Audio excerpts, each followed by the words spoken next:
Robstar gang, what up? What up? Sorry about that. Having technical difficulties here. Hold on. I'm gonna have to delete these overlays real quick. Because I have some new overlays I'm trying to break out. Dang, James Allen coming in with that new membership. Appreciate you, man. Already coming out with that new membership. Okay, read the ticker across the board. We're on the road to 10K subs. We need to get to 10K by next season. That is the ultimate goal here at the Robstar Report, is to get over 10,000 subscribers. So make sure you like, make sure you comment, subscribe, and let me tell you something. Appreciate James Allen with that membership. I really appreciate that, man. Appreciate you coming in, just asking for it, and you were just like, you know what? I want that. So with the draft coming up, James, I'm going to hit you with this.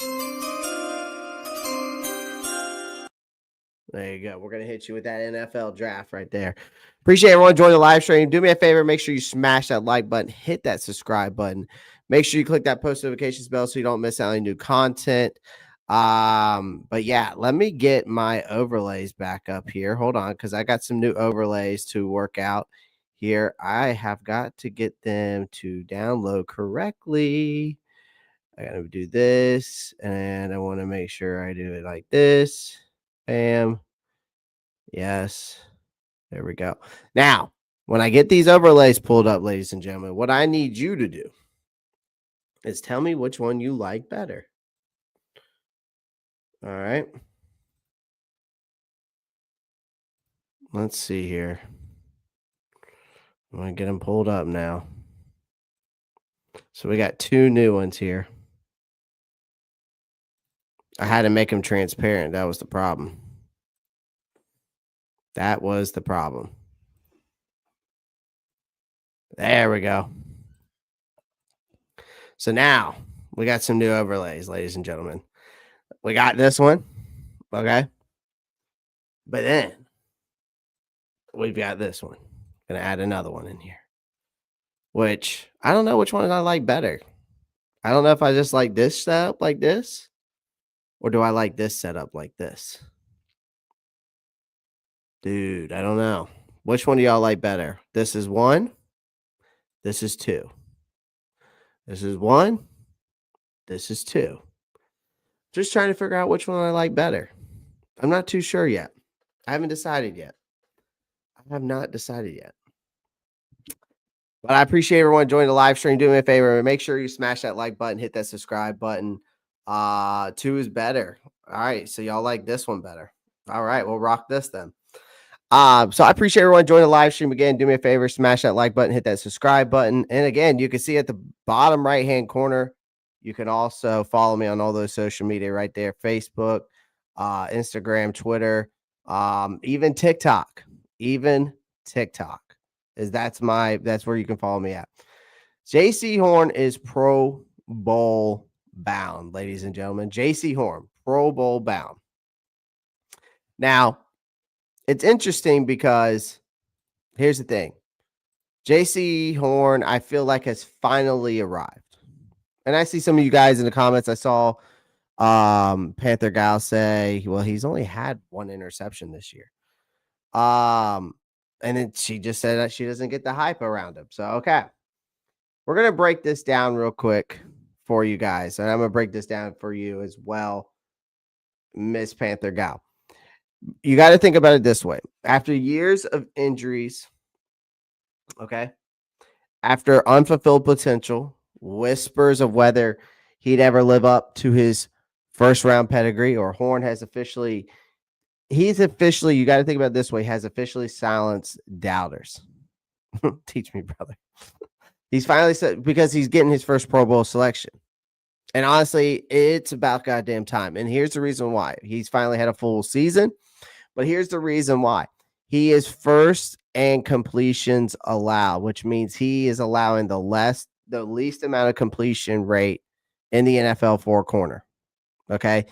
It's elite level. It's no one's even close to him. I think the only person that's close to him is Patrick Surtain, and it's at a 47 point something, whereas Jaycee Horn's at a 42.9 or 0.7, something crazy like that.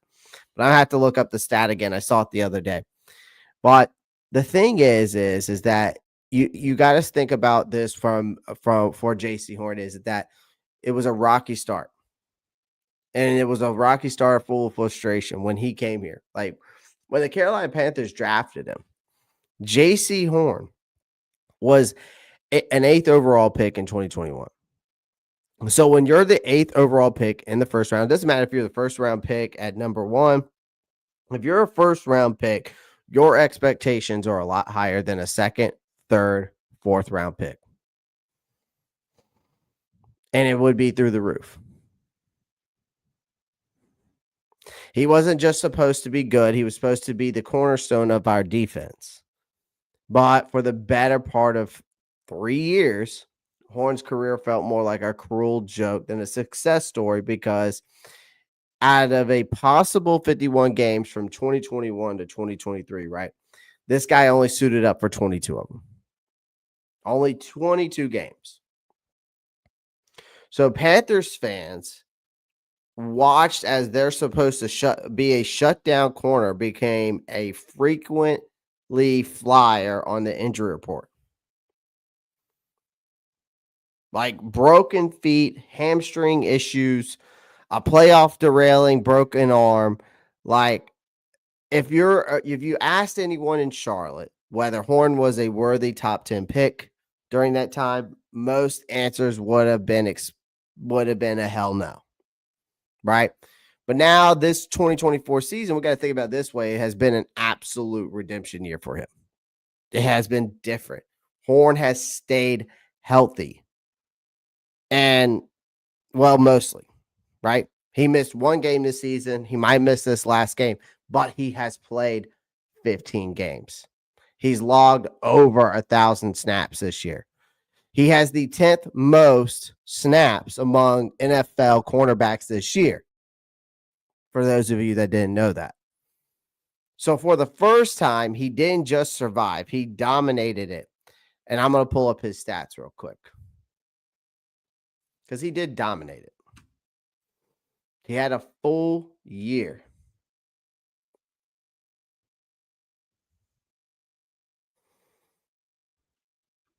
Full year. Okay.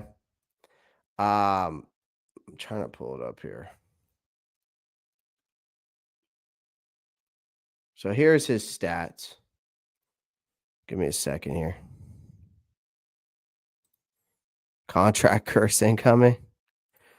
I'm going to share this. Hold on one second. It's probably going to change my screen to this crazy background. But before it does that, I want it like this so you guys can see it while I'm in this mother. All right. And I'm going to change my background. I want my background to be this, just some smoke. Okay. So with Jaycee Horn now out. By the way, this is sick. This Carolina Panthers, keep pounding over here. We got the dang overlay. I mean, what more do you want? What more do you want? I love it. I'm in love with this. Anyways, so here's his stats. I'm gonna zoom in so you guys can see it a little bit better. I don't know if you can. Might have to go to PFF. Hold on. I don't know if y'all can see that. Can y'all see that in the chat?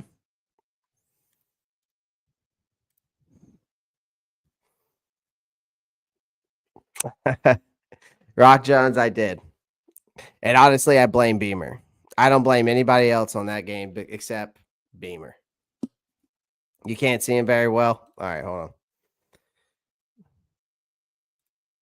He will never travel, never owes defense. Unless they, I mean, again, the scheme is the scheme, man. The scheme is the scheme. Too small? All right, let me pull it up on PFF.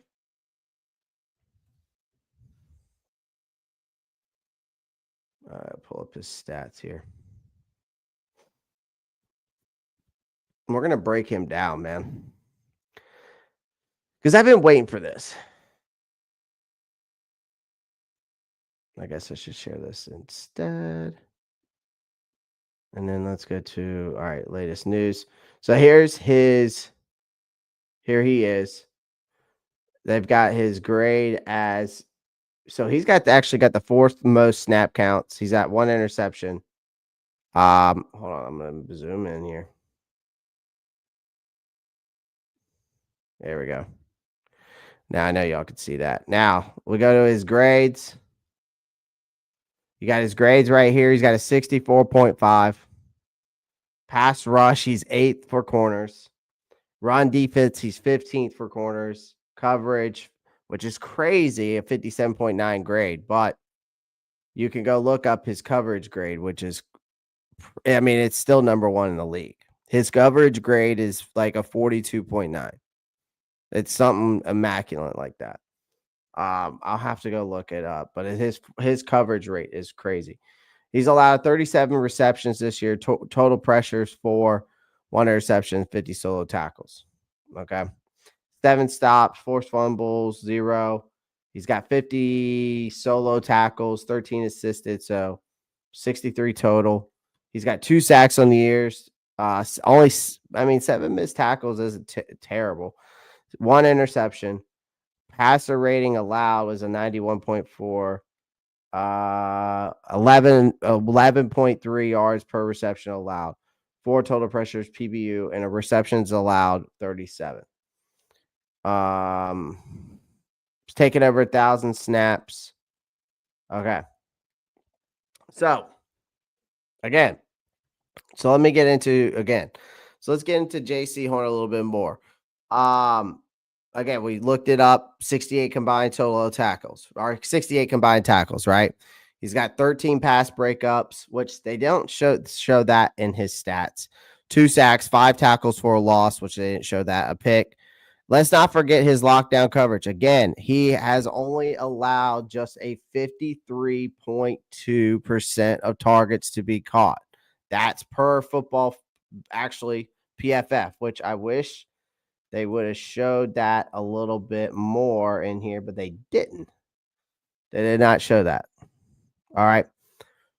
So here's the thing. When you allow only 53.6% target, that in a league where corners get burned weekly, Horn can become a lockdown corner, which we've always, here's the thing.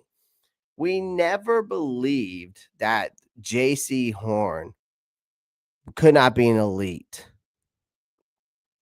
corner. We never believed that it was never Jaycee Horn as the player or the tangibles or the technique. It was that, can his body withstand a full season? That was the biggest question with Jaycee Horn, right? That has been the biggest question with Jaycee Horn. And, a lot of people are saying, here's the thing. I'm not saying I want Jaycee Horn or I want Ejiro Evero to stay. All right, I see your comment here. I don't want him to stay. Unless we're staying with the 3-4 and we decide to go all defense in the draft. If they decide that they're not going to go all defense in the draft, then I don't want him to be here next season. If they're going to just do this retool thing that they've been doing, if we're going to stick with a 3-4, they have to get a true nose tackle. They've got to get an elite pass rusher. That's where in these 3-4 complex schemes, you have to have an extra. They want to put an extra corner on the field. That's because it's a pass catching league. That's why defenses in the NFL are changing to the 3-4 defense, because this is a pass catching league and you have an extra corner on the field. You have an extra, or an extra defensive back on the field in a 3-4 scheme. But I think in a 4-3, you have that extra linebacker. You would have A'Shawn Robinson and Derek Brown in the middle. You would have your 2 outside linebackers plus a middle linebacker, and then you would have your 2 edge defensive ends coming off the edge. So, which would better fit this personnel that we have now.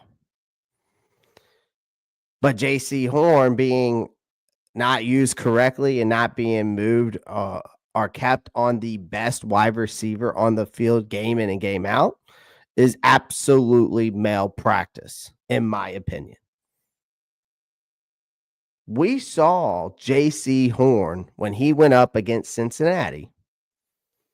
We saw when we had Jaycee Horn when we went up against Cincinnati. When Jaycee Horn was on Cincinnati, he only allowed when Jaycee Horn was going to Cincinnati, he was going up against Jamar Chase. When he was on Jamar Chase, he only allowed one catch for 11 yards. Plain and simple. He shut down Devontae Adams in Las Vegas. He was shutting down every guy he's been upon. There's a stat out there that has showed him when he has gone against the guys, the best wide receiver in the league, he was shutting those guys down. And there's a stat from each and every game. I got to find it. It's on Twitter. What he allowed from each wide receiver when he was on them in that game. And they were very minimal numbers. Very minimal. So for this guy not to be considered elite, I think he's a top 10 at least. I mean, you could even make the case for top 5. But the thing is, this isn't just some feel-good comeback story. Like, that's just the reason why I've been saying we got to be patient with Jaycee. And Jaycee put in the work in this offseason. And he's proved he is one of the best young corners in the league. And now he's the Pro Bowl nod. It's not a charity case, ladies and gentlemen. It's the league it's the league finally admitting what Panthers fans have seen all year, and that this guy is the real deal. It's just like I said. I think everybody in Carolina knew this guy was the real deal. It was just that, can he stay healthy? Can he stay healthy through a full season? Can he stay healthy through those 15, 16 games? And he did. He fourth most snap count out of corners in the league. And there's been a lot of question about, do we pay his 5th-year option? Or, I mean, do we extend him? Right? Panthers Gal says thank you and gives a $5 donation. I appreciate you, Panthers Gal, for that $5 donation. Shout out to you for that. I appreciate you doing that. I'm going to hit you with that $5 donation. So shout out to Panther Gal for that, by the way. Shout out to Panther Gal. B. Amos in the building. What's good, man? Hit that like button. Shout out to you, my guy. We've went downhill in defense ever since we switched to the 3-4. Yeah. And there's always that case. Seems to be why people leave here aren't utilized properly. Yeah. Like I said, I posted up. I mean, you got to extend him, right? We'll talk about that here in a minute. Except for Phil Snow's ears, we have to pay him for sure. I mean, you got to extend him, right? Well, we'll talk more about that. We'll talk more about extending him here shortly. Like I said, CJ from Two Fans in the Stand says, y'all congratulate Clay for winning our Content Creator Fantasy Football League. Oh, man. Appreciate that, CJ. It was fun. I was just happy to compete, man. Just happy to compete. I don't really have a winning speech. It's fantasy football, man. It's luck. Part of it's luck, but part of it's you got to know, and you have to keep up with it. Right? You got to keep up with it. So, but yeah. Now, shout out to CJ. Glad y'all had me. It was fun. I love fantasy football, man. I love fantasy football. First time I've ever won a league, by the way. First time I've ever won a fantasy football league. I always come in 3rd place. Like, no joke. Every year I play fantasy football and I have one big league where it's a big money league and I always win my money back, which is great. But it's like, when am I going to finally win one, In the past 2 years, it's crazy. In my other fantasy football league, my big money league, I have had the most high scoring game, or highest scoring team each and every year. And then it's just like when I get to the semifinals of my fantasy football league, they're nowhere to be found. So then I end up going into third place, and then when I'm fighting for third place, I win. So I don't know. Fantasy football is weird, but it's fun. So yeah, we're gonna run it back next year. Love it. I'm looking forward to that. Looking forward to that. But man, let's get back to Jaycee Horn. So, I mean, here's the thing: you got to think about the turning point for this guy, man. The moment that that set the tone for his breakout season came, I want to say at the end of the 2023. Right? It was during a meaningless Week 18 game against Tampa Bay, right? A game most of the league had written off. Horn smothered Mike Evans. In that game, Jaycee Horn smothered Mike Evans. He held him to just 3 catches for 22 yards. Again, to me, that was a performance that caught my attention of everyone around him, including our pass game coordinator, Jonathan Cooley, who remembers thinking we got one. That offseason, or this past offseason, I should say, this kid doubled down on his commitment to his craft. Coming into 2024, leaner, faster, obviously stronger, more prepared than ever. Went back to his original routine. He had a game plan. He executed that game plan. He worked out with the training staff to make sure he was on the field at all times, and his talent took over. He's exactly the kind of guy you want to be leading your defense. Because Horn's impact on a struggling Panthers team, because you got to think about it this way. We are a goddamn mess in plenty of areas on this defense, right? You know, this offense is still figuring out how to support Bryce Young, right? The front 7 on defense definitely needs serious reinforcements. The safety depth chart might as well be a joke. The midst of all chaos, Horn has been one of the rocks on this defense. Again, he's not just a good corner. He's the kind of player you build a defense around.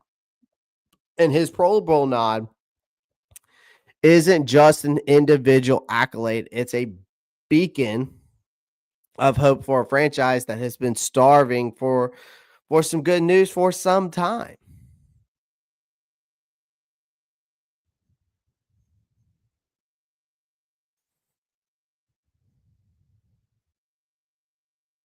Right? So, again, Horn's impact beyond the field, he's become a leader in the locker room. He's earning the respect of veterans like Adam Thielen, who called his work ethic relentless. He praised his ability to produce. He's producing consistently. Even Mike Jackson, a guy who is a seasoned corner vet himself, who I still think is a serviceable corner at best, has been in awe apparently with Horn's talent, right? But what's next for Horn? Well, I think him just becoming a Pro Bowler is just the beginning for him. He's proven he can stay healthy. He's proven he can dominate. Now he's got a shiny accolade to back it all up. Here's the thing. The next step for him is securing the bag. Now, the Panthers, here's the reason why they would be wise to lock him up long-term this offseason.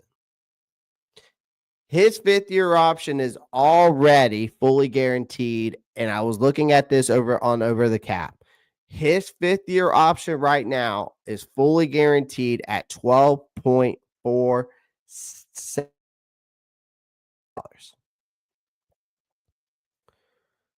Okay, $12.47 million. But what you need to understand with the cap space is this: you extend him now, that can save the team some cap space while ensuring that your cornerstone doesn't hit the open market. What I mean by that, so as for the team, Horn's emergency is one of the few bright spots and otherwise a bleak landscape of this defense. Like the Panthers, you got to think about it this way, guys. We still have a ton of work to start shoring up this defense around Horn, around Derek Brown, these guys. The linebacker and safety groups definitely need some serious upgrades. You need somebody else to help DJ Wanham on the outside, right? You need an elite pass rusher to help DJ Wanham, right? Clowney is serviceable at this point. He's getting up there in age. With Horn locking down one side of the field, the Panthers have a foundation to build on. I think you got to get somebody else on the opposite side that can help Jaycee Horn out.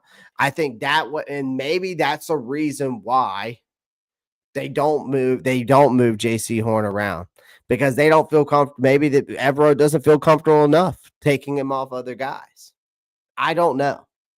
I don't understand it. Again, I don't understand the 3-4 defense enough. I've been looking into it even more, but all I know is that this guy needs to be on the best receiver on the field, game in and game out. When you saw him, and this was when I knew his breakout year was coming, was the week 18 game of last year when he shut down Mike Evans for 3 catches. And I think, like I said, it was 27 yards, 22 yards, something like that. Yeah. 3 catches for 22 yards.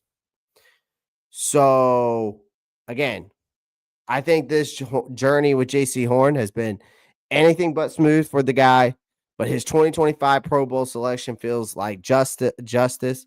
He's battled injuries, doubters, more than his fair share of bad luck. He's coming out on the other side as one of the best corners in football. And for us fans, we have been waiting for a reason to believe in this kid, and Horn is finally giving us one of them. So, congrats to my boy Jaycee, also Gamecock as well. You earned the hell out of this. Now go to Orlando, show the league what you're made of, keep proving haters wrong. That's all I got to say. That is all I got to say to Jaycee Horn at this point. Panther guy, I heard Abdul Carter is injured. I don't know. I have not heard that. I don't know if he's injured or not. I don't know. Re-sign Mike Jackson, also, in my opinion. Well, they might. I think he's serviceable at best. But I still think you need to draft another guy to help out Jaycee Horn. I really do. I think they need to get someone in here. I think they need to get someone on the other side that is a true corner that can help out. Right. I don't think it's a guy. I don't think Mike Jackson's going to be a guy like that. I really don't. I don't think Mike Jackson's going to be a guy like that, Josh. I think he's serviceable at best, but he's not going to help you each and every game. I think you need to have someone else over there that can actually help. Serviceable is not doing it for us. Here's the problem, and I was saying this in my chat the other day. And I was saying it in my Discord the other day. We need guys on this team that are impactful players. What do I mean by that? Whether it's guys that are whether it's guys that we draft, whether it's guys who's in free agents, like we need playmakers. We don't need just depth pieces. We need impactful players on both sides of the ball. Like I'm talking about guys that can come in and make an immediate impact, step in and have an impact on the field every game. And we don't have that, or at least not enough. Right? I'm cool with getting more depth piece. I'm cool with that. I'm cool with the depth pieces. We need depth, sure, but we also need to bring in the right talent. I don't either. The opposing teams just line up their 1-for-1. I see a slot and put a safety on them. It don't make sense. Yep. What up, my guy? If we stay with Evero's defense, then another top corner has to be brought in. Honestly, Kendall Johnson, no. I mean, the complexity of his 3-4 scheme, we need to have an elite pass rush and a true nose tackle. You gotta, if you're gonna have Ashawn Robinson and Derek Brown playing the ends, and they're your 3-4 defense, you need a true nose tackle and an elite pass rusher. Again, I will always be a big believer in this. The trenches win you football games. I'm a big believer in that. But I also am a big believer that an elite pass rush can make an average secondary look good. That I'm a huge believer in that. Huge believer in that. Just think about that though. He won't get injured at the Pro Bowl, Panther Gal. They don't even play in pads anymore. Okay. I'm not saying don't get anyone else. We need depth. Sure. We definitely need depth. Do we have enough money for Parsons or an elite pass rusher? Nader, I would say no. I think you could get definitely some serviceable guys. You could probably bring in some bigger names in certain areas, I think, with the money we have. But as a guy like Micah Parsons, who's looking to get paid hundreds, now again, I'm not going to say we can't afford it because, again, we've seen teams again be able to manipulate the cap and bring in guys. But do we technically, looking at the cap ourselves and looking at it? No. Mike Jackson wasn't bad. We need safety more than corner, bro. We need edge rushers and defensive line than we do anything else. And again, if we're gonna go again, it all depends. And I think it all depends is if we decide to keep Evero, or if Evero decides to stay, or they go and get a different guy and run a 4-3. But a lot of defenses are switching to the 3-4 defense, it seems like nowadays. That's what it seems like.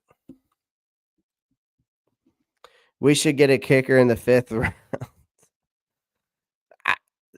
Get it in the 7th, but not the 5th. That's when you normally see punters and kickers go. Okay, laugh out loud. Kicker, punter, long snapper are all free agents after this weekend. Listen, man, we'll see what happens. I'm not too worried about that area right now. I know that we need another kicker. We'll probably need another punter. I don't know if we'll need them yet. They might re-sign those guys. Who knows? The kicker from Michigan in the 6th or 7th. Yeah, I mean, you're going to be able to get a guy like that, or you're going to find I'm sure there's another kicker or punter on free agency you can find. I'm not too worried about a kicker and a punter as much as I am about getting this front 7 fixed. Getting me an elite pass rusher. Finding me another corner to go alongside Jaycee Horn. Bringing in another safety. Bringing in another linebacker to replace Shaq Thompson. Because Josie Jewell ain't going to be here much longer, not at his age. And I think Shaq is on his way out. Like, there's other things that definitely need to be taken care of. I mean, you got to think about it this way, guys. We only had one true Pro Bowler. You know, this year. Like, yeah, we had some alternatives. But we're in an unfilled. I mean, you got Jaycee Horn, long overdue selection, is the bright spot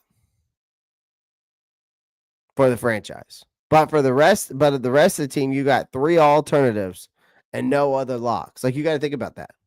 It speaks volumes about the state of the Panthers and why they're not getting league-wide respect. That people may think they deserve, and they don't. Like, here's the cold hard truth, man.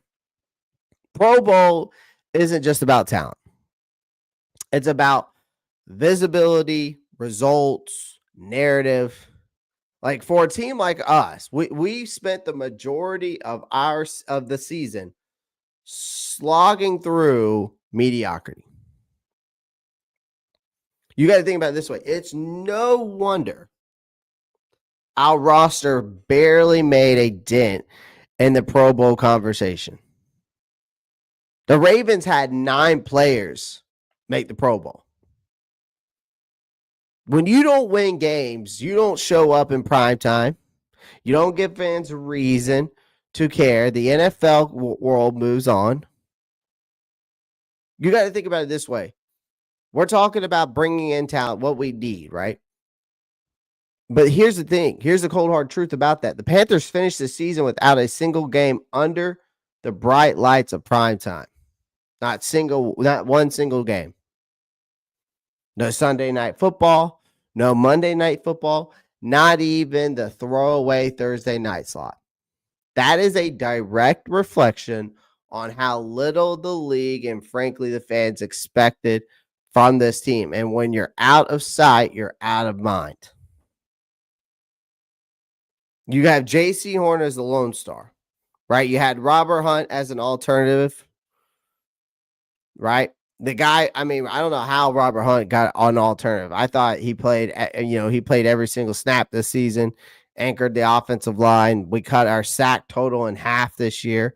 He delivered some highlight-worthy blocks. I mean, but here's the problem. Again, our offense was still mediocre. And Hunt's personal efforts were drowned by the overall mediocrity. Pro Bowl recognition for an offensive lineman often hinges on being part of a dominant unit. And our offense is far from that. Right? You got Chuba Hubbard, who saw over 1,100 yards with 10 touchdowns. He even earned an NFC Offensive Player of the Week honors late in the season. But again, let's not ignore the elephant in the room. The Panthers' offense was largely toothless for most of the season. Hubbard's numbers were good, great, even, but they didn't translate to consistent team success. And that's what ultimately held him back. Johnny Hecker, the punter, got some love. Team standout players. Here's the thing I'm getting at. Record matters, right?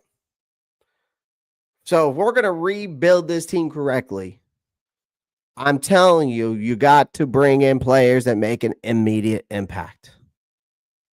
We're talking about Pro Bowlers. We're talking about Jaycee Horns of the world now. We're talking about Derek Browns of the world now.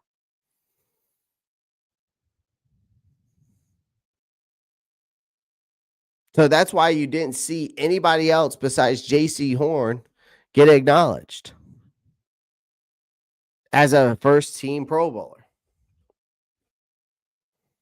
Like the NFL, again, record matters. We simply didn't win enough games to command respect. We lack star power here. Outside of Jaycee Horn, the Panthers lack the most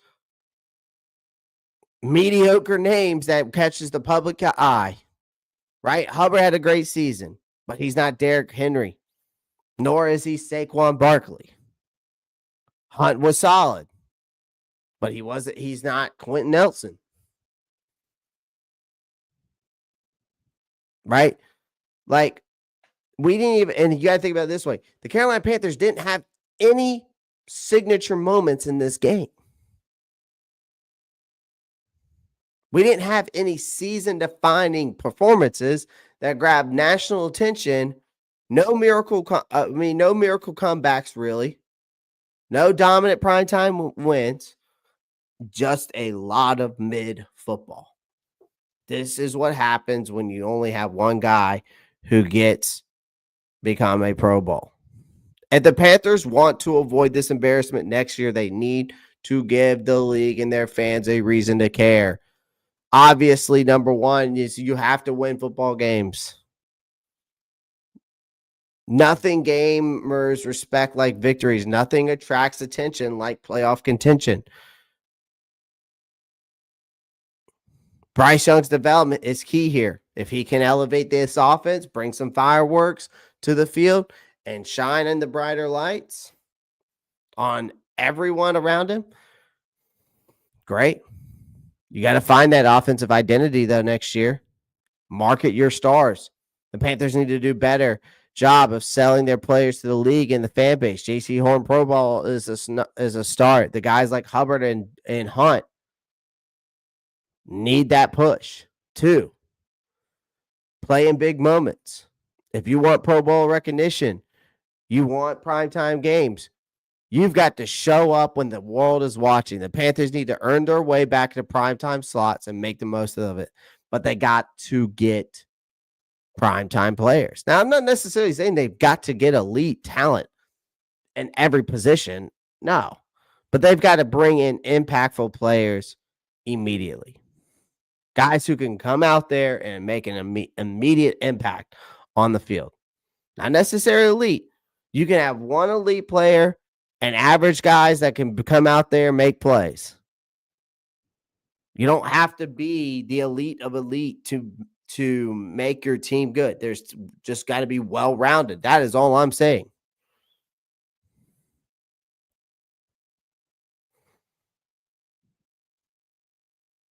I'm going to tell you right now, only one true Pro Bowler is just a slap in the face to this team. It's also a wake-up call because that obviously proves that this franchise a long way to go to get back to relevance. And it starts with holding themselves accountable. The talent is there, but talent without results is just potential wasted. I think they got some talent here, but they got to add some more in a lot of key positions. But you got to build it the right way. You got to fill the spots that are needed, right? Like wide receiver, they need a true number 1, which I'm going to talk about here this week on the channel. I think there's guys that we need to target this off season. Now I'm going to break each and every one of those guys down. Yeah, I mean, we got some, but it's not like it was anything remarkable. It's not like it's anything remarkable. Appreciate that, Marcos. Well, Brad, it depends, right? I think it depends. You can say Mason Graham is a safer bet, but I think it depends. I honestly think it depends on the defense you run. Like, I think it depends on the defense that you run.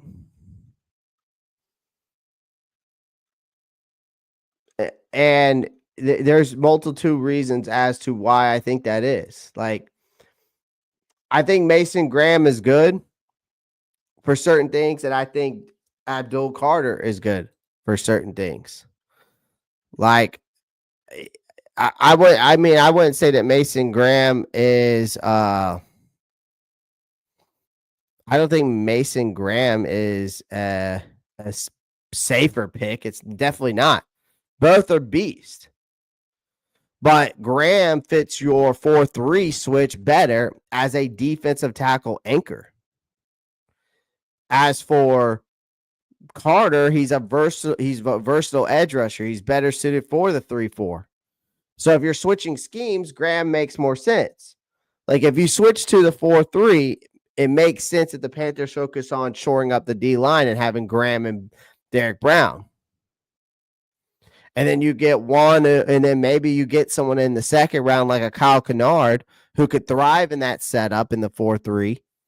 But you got to make sure Evero, if retained, can adapt to it. Or if they bring in a new DC that specializes in that 4-3. But if it's Evero, I think you're better off going for an Abdul Carter that is versatile and is better suited for a 3-4. But if you get a guy that's going to go and switch to the 4-3, that's going to help you and Derek Brown anchor at those two middles with Mason Graham and Derek Brown, then by all means. But that doesn't mean that Mason Graham's the safer pick. It depends on Evero, and it depends on the scheme. So we don't know that yet.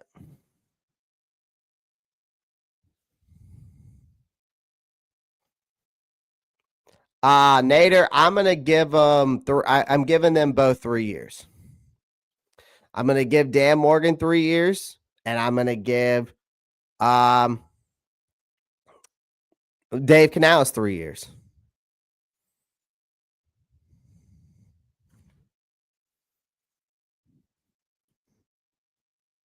So I'm not so sure yet. I think I'm going to give it some time. Again, I said this before, and I posted this actually on my Twitter account.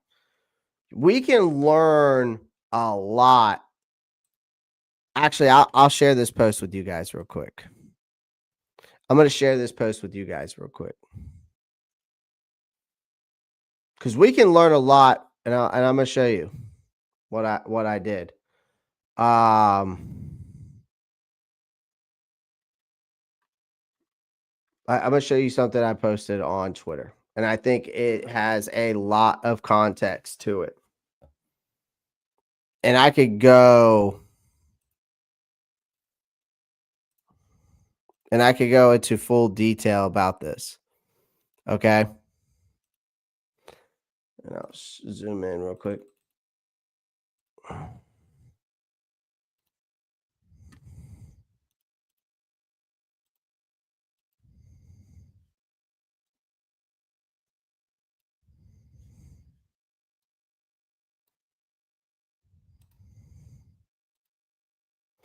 All right, so this is what I said on my Twitter. You can learn a lot from this situation right here. You think about it, the Panthers can learn a lot from this situation right here, right? And it kind of goes to, do you think we had the right coach? Do you think we had the right GM? Think about it this way. You had Sam Darnold and Baker Mayfield on this team at one time. And context matters, man. Like, stability matters. Like, again, we got to stop. The reason why I'm giving them 3 years is because you got to stop changing your coaching and GM every single year. Right? Another thing is you got to surround your quarterbacks with talent. Offensive line, wide receivers, run game. We saw that last year. Now we saw a little bit of a glimpse of it this year with a good run game, good offensive line, but the wide receivers, when Adam Thielen is your number one, we've still seen that is an issue.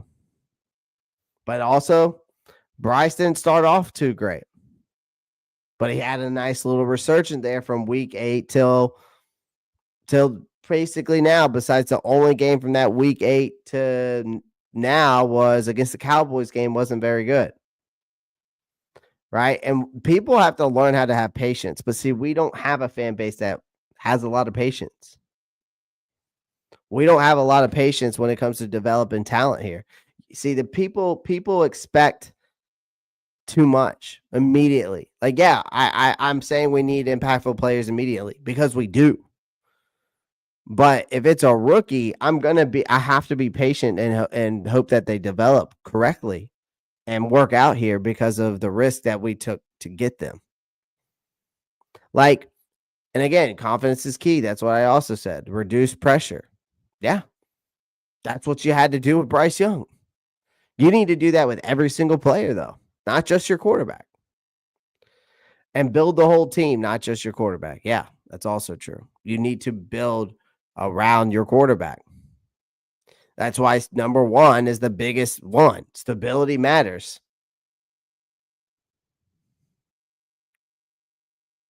So again, to Nader, to your question, I'm going to give it 3 years. I'm going to give it 3 years.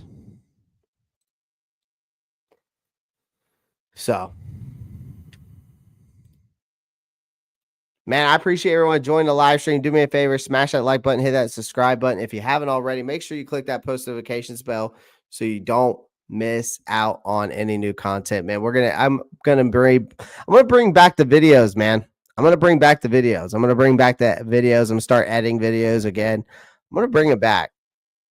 It's gonna start we'll still do lives. Don't get me wrong, but I'm gonna bring back the videos, man.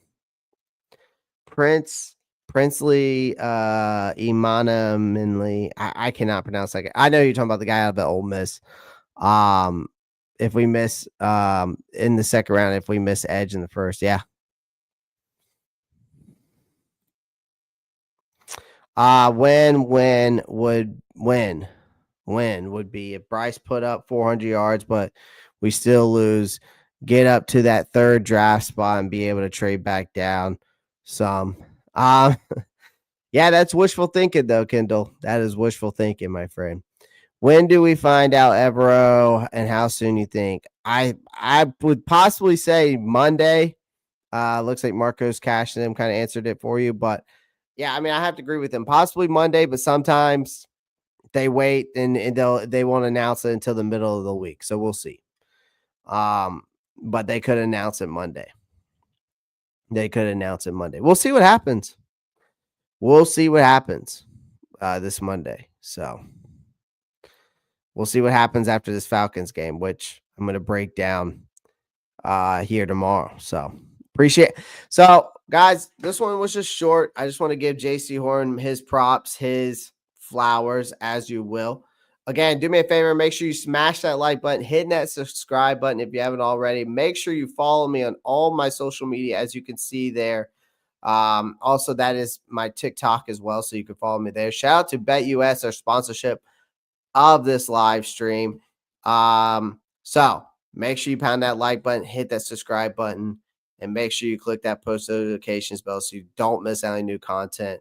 Nader, he would bring the 4-3 defense, so I wouldn't be opposed to it, but I just don't know how much coaching he's got left in him. So, all right, guys, I'm going to head out of here. I appreciate y'all as always. Pound the like button, hit the subscribe button, and of course, as always, keep pounding. Peace.